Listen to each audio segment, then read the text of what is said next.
Buongiorno a tutti, oggi parliamo dei masala. Cosa sono i masala? I masala sono quelli che comunemente chiamiamo mix di spezie. Sono originari dell'India, del Pakistan, ma viene nominato masala anche ad esempio in Africa, un mix di spezie. Il masala più comune che conosciamo è il curry. Il curry è un mix di varie tipologie di spezie.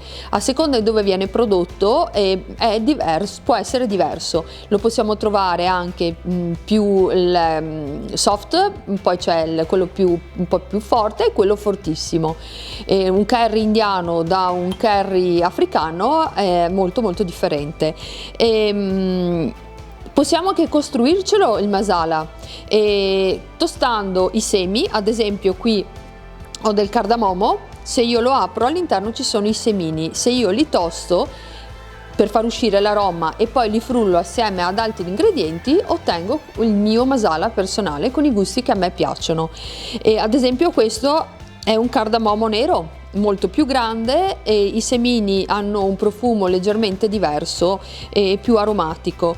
Qui ad esempio del cardamomo già ridotto in polvere, tostato e ridotto in polvere. Questi sono buonissimi anche dentro i masali, si chiamano nigella sativa e sono praticamente dei semini. Possiamo metterci dentro ad esempio del peperoncino verde, sempre tostato e poi frullato, delle bacche di pepe rosa che di per sé non è un vero pepe. Queste che a me piacciono tantissimo sono delle bacche di pepe nero selvatico del Madagascar, buonissime queste, sia frullate che all'interno del masala. Possiamo mettere dentro del coriandolo, del finocchietto, tutto quello che ci piace. I masala possono essere utilizzati sia nel dolce che nel salato, ovviamente con ingredientistiche diverse. Ad esempio questo è un masala un po' universale che può andare bene ad esempio per le verdure eccetera, e contiene del cumino, del pepe nero, della cannella, del cardamomo, del coriandolo e dello zenzero.